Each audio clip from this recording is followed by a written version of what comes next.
माननीय मुख्यमंत्री नीतीश कुमार जी ने मौका दिया है तभी पहुंचे हैं। महिला आयोग का उन्होंने अध्यक्ष बनाया, पार्टी की मैं प्रवक्ता हूं, टिकट मुझे 2020 में उन्होंने दिया, मेरे जैसा अनेक महिलाओं को दिया। और 2020 में गर्व भी होता है ये कहने में कि जनता दल यूनाइटेड ऐसी पार्टी है जिसने सबसे ज्यादा टिकट जो है ना जेडीयू ने महिलाओं को दिया था। तो 2025 का भी जो चुनाव होगा तो हम लोग उम्मीद करते हैं कि हम लोग की भागीदारी उसमें होगी। तेजस्वी यादव कह रहे हैं कॉपी कर रहे हैं। अरे बाबा, अच्छा एक चीज बताइए, उनके पास कोई एजेंडा है क्या? उनके पास एजेंडा तो है नहीं। 15 साल सरकार थी ना उनके पिताजी से, पिताजी उनके माता जी का सरकार तो 15 वर्षों तक इस बिहार में रहा है, क्यों नहीं आपने किया था? और माननीय मुख्यमंत्री नीतीश कुमार जी ने इतना काम किया है ना, अगर गिनाना शुरू कर दो बिहार के इतने सारे काम देख लीजिए ना। बिहार का इंफ्रास्ट्रक्चर क्या था, आधारभूत संरचना क्या था, माननीय मुख्यमंत्री नीतीश कुमार जी के विजन में ये सारे काम उनके लीडरशिप में हुए हैं। विपक्ष के पास कोई एजेंडा नहीं है तो अनाप शनाप इस तरह की बातें बोलते रहता है। नमस्कार, लाइव बिहार देख रहे हैं आप, आपके साथ मैं स्नेहा गुप्ता। बिहार की राजनीति में इस साल का बिहार विधानसभा चुनाव काफी अहम है और महिलाओं की भागीदारी भी देखी जाएगी। ऐसे में अगर हम डुमरांव विधानसभा की बात करें तो वहां से लगातार तैयारी कर रही हैं अंजुम आरा, जो कि जेडीयू की प्रवक्ता भी हैं और अपनी बातें काफी मुखरता के साथ रखती हैं। हालांकि अगर इस सीट की हम बात करें, यहाँ पर विजय CPI-ML की हुई है, लेकिन 2020 में दूसरे नंबर पर अंजुम आरा थी। आज हम इनसे खास बातचीत करेंगे और जानेंगे क्या इस बार इनकी सीट कंफर्म है, क्योंकि मुख्यमंत्री नीतीश कुमार की पार्टी महिलाओं को आगे बढ़ाने के लिए जानी जाती है और साथ में महिलाओं की भागीदारी बढ़ाने का भी काम करती है। पहले तो बहुत शुक्रिया मैम, बहुत बहुत धन्यवाद। कैसे देख रहे हैं इस साल का बिहार विधानसभा चुनाव?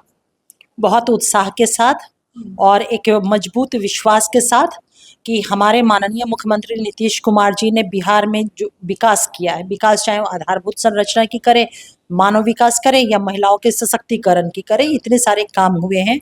और उस विकास के आधार पर हम लोगों को वो दिख रहा है कि 225 का लक्ष्य जो एनडीए ने तय किया है हासिल करने का, उससे भी आगे बढ़ करके जनता का आशीर्वाद माननीय मुख्यमंत्री नीतीश कुमार जी के लीडरशिप में मिलता हुआ हम लोग को दिख रहा है और पूरा इस बात का यकीन भी है।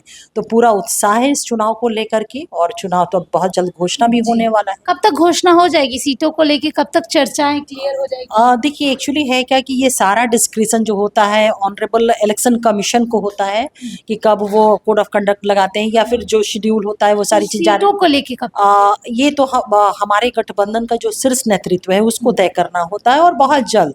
कहीं कोई एनडीए के इन बिटवीन एनडीए कहीं कुछ ऐसा है नहीं घटक दलों के बीच में, बहुत जल्द। क्योंकि अभी आप देख रही हैं कि हमारे एनडीए का कार्यक्रम भी जिला वाइज चल रहा है ना, विधानसभा सम्मेलन चल रहा है, माननीय मुख्यमंत्री जी का कार्यकर्ता संवाद यात्रा चल रहा है। तो अभी हमारा गठबंधन और हमारे आदरणीय नेता एक कार्यक्रम में उन लोग हैं और 28 तारीख को संभवतः जिला सम्मेलन खत्म होगा। उसके बाद हमारे शीर्ष नेतृत्व निश्चित रूप से, अब क्योंकि अब समय भी नहीं है, चुनाव के वही समीकरण सीटों की संख्या और इन सारी चीजों को डिक्लेयर लोग कर लेंगे। डुमरांव विधानसभा आप तैयारी भी कर रही हैं, 2020 में आप दूसरे नंबर पर भी आई और आप सबसे खास बात यह है कि आप जेडीयू की प्रवक्ता भी हैं और जेडीयू पार्टी से जुड़ी भी हुई है।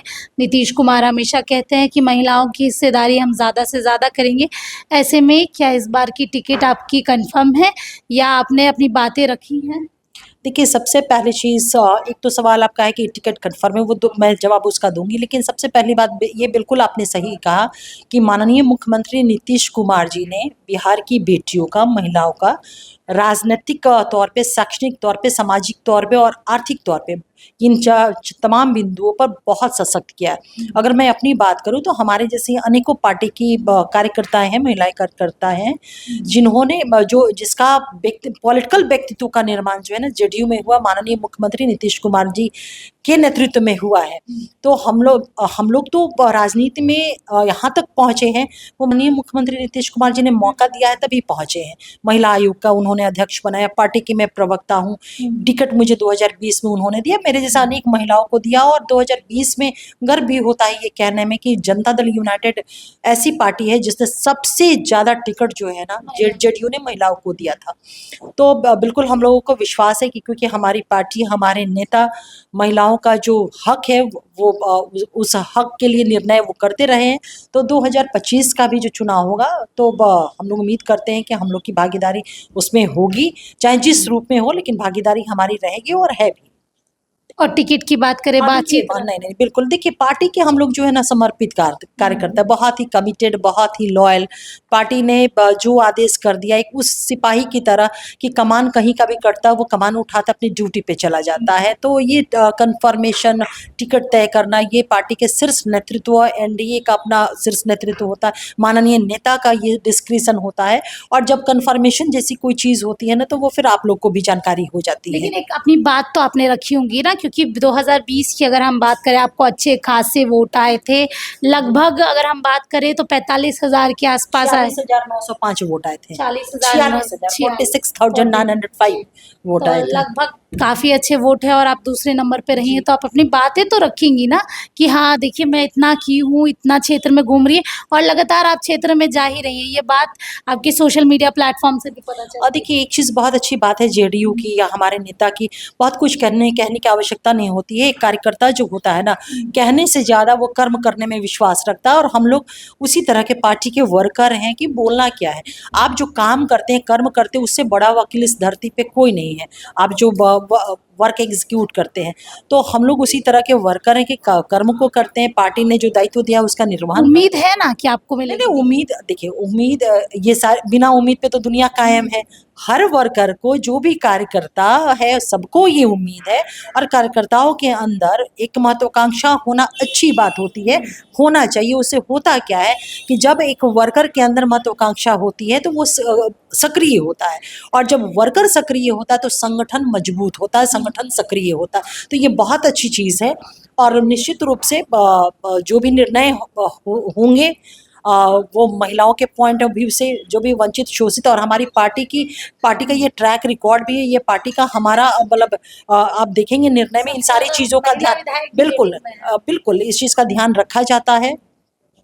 एक सवाल आपसे ये ले लेती हूँ, क्योंकि अभी ये जो सीट है और वहाँ पर जो विधायक हैं वो सीपीआई एमएल के अजीत कुमार सिंह है, तो कितना चैलेंज रहेगा और अभी क्या हालात है, क्योंकि 5 साल हो गए हैं, क्या उस क्षेत्र में काम हुआ है, स्थिति क्या है, लोग खुश हैं कि नहीं है? देखिए चैलेंजेस कभी भी नहीं रहा है एनडीए के लिए। 2020 की परिस्थितियां थोड़ी दूसरी थी, बिल्कुल। वो पब्लिक डोमेन में, और आप लोगों से भी पहले भी हम लोगों ने विमर्श किया हुआ है। लेकिन इस बार ऐसा कुछ भी नहीं है। दूसरी चीज़ है कि जिस तरह से वहाँ के कंसर्निंग जो सिटिंग विधायक हैं हमारे, उनके खिलाफ हाईली एंटी इनकम्बेंसी है।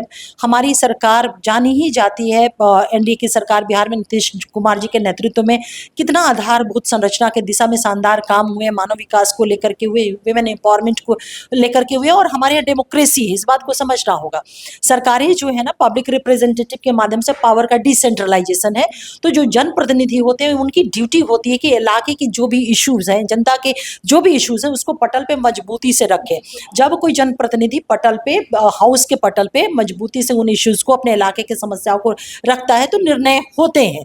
तो देखिए, हालांकि डुमरांव में बहुत काम सरकार के स्तर पे, माननीय मुख्यमंत्री नीतीश कुमार जी के और या अन्य विभागों के स्तर पे जो है ना, बहुत सारे काम हुए, सैकड़ों सड़कों का निर्माण हुआ है। लेकिन फिर भी एक जो जनप्रतिनिधि का दायित्व होता है, मॉनिटरिंग करना, सारी चीज़ों को देखना, डुमरांव में बहुत ज़्यादा लैकिंग है। वहाँ के लोगों को समस्याओं का सामना करना पड़ता है। कंसर्निंग विधायक की, सिटिंग विधायक की असंवेदनशीलता वहाँ प्रकाष्ठा पे है, और वहाँ की आवाम में उनके विरुद्ध जो है ना एक हाईली आक्रोश, जिसको हम इंग्लिश में कहते हैं एंटी इनकम्बेंसी, तो बहुत वो स्पष्ट तौर पे वो देखने को मिल रही है, और आप लोगों को भी संज्ञान में ये होगा ही होगा। तो अब कोई चुनौती नहीं है हमारे लिए। एनडीए के का जो सीट है वहाँ पे इस बार हम बहुत ही मजबूत स्थिति में हम लोग वहाँ पे फतह करेंगे। और मैं आपको दावे से कहती हूँ 243 सीट अगर बिहार का है ना, तो सबसे पहला अगर परिणाम कोई डिक्लेयर होगा, एनडीए के खाते में आएगा, तो निश्चित रूप से डुमरांव सीट ही वो होगा। डुमरांव की अगर हम बात करें, जो सिटिंग विधायक है वो सीपीआई एमएल के हैं, और माना जाता है कि जो माले के कार्यकर्ता होते हैं और जो वोटर्स हैं वो टूटते नहीं हैं। कहते हैं सत्तू बांध के भी पूरा बिहार घूम लेते हैं। ऐसे में कहीं ना कहीं आपके लिए चैलेंज रहेगा वो वोट को कन्वर्ट करना। नहीं नहीं, ऐसा कुछ नहीं है। आप देखिए होंगे कि 2020 में महागठबंधन से, वो माले आप नहीं कह सकती, माले कैसे कहिएगा, वो महागठबंधन का विधायक है ना। या फिर अगर कोई जीत के आता है तो एनडीए का है तो एनडीए का, महागठबंधन का है तो महागठबंधन का, ऐसा कहीं कुछ नहीं है। और माननीय मुख्यमंत्री नीतीश कुमार जी ने इतना काम किया है ना, अगर गिनाना शुरू कर दो, हाल कितने सारे काम देख लीजिए ना, 400 के बदले 1100 की राशि, तो सब तेजस्वी 125 यादव कह रहे हैं कॉपी कर रहे अरे हैं। बाबा, अच्छा एक चीज बताइए, उनके पास कोई एजेंडा है क्या? उनके पास एजेंडा तो है नहीं। 15 साल सरकार थी ना उनके पिताजी से। पिताजी, उनके माता जी का सरकार तो 15 वर्षों तक इस बिहार में रहा है। क्यों नहीं आपने किया था? कहाँ? तो विपक्ष के पास कोई एजेंडा नहीं है। जब भी कोई व्यक्ति हमारी कॉपी, देखिए मामला क्या है ना, ये 17 महीना तक ये हमारे सरकार में साथ थे। माननीय मुख्यमंत्री नीतीश कुमार जी के सानिध्य में ये रहते थे। इन्होंने स्वयं इस बात को अनेकों बार कहा है कि माननीय मुख्यमंत्री जी के सानिध्य में रह करके बहुत कुछ सीखने का, समझने का वो मौका मिला है। तो अगर नकल की बात करते हैं ना, तो हमको तो पूरा इस बात का विश्वास है कि मुख्यमंत्री जी के सानिध्य में रह करके उनके जो दूर के काम थे, एक पाइपलाइन में सारी चीजों को देना था, उनको इस बात की जानकारी थी, तो वो पहले से इस चीज को बोलते रहते थे। तो नकल अगर सच पूछिए उन्होंने किया है।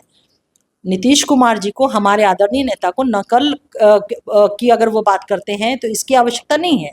उन्होंने काम करके दिखाया, महिला सशक्तिकरण की दिशा में काम किया। वो थे क्या उस वक्त?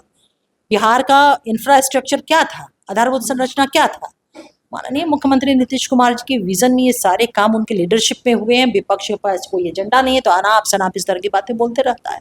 चलिए देखिए, डुमरांव विधानसभा और इस बार ये सीट भी दिलचस्प रहेगी क्योंकि जेडीयू से अंजुम आरा दाव तो ठोक रही हैं। दूसरी तरफ ये सिटिंग विधायक जो है सीपीआई एमएल के हैं अजीत कुमार सिंह। देखना होगा ये मुकाबला कितना कांटे का रहता है।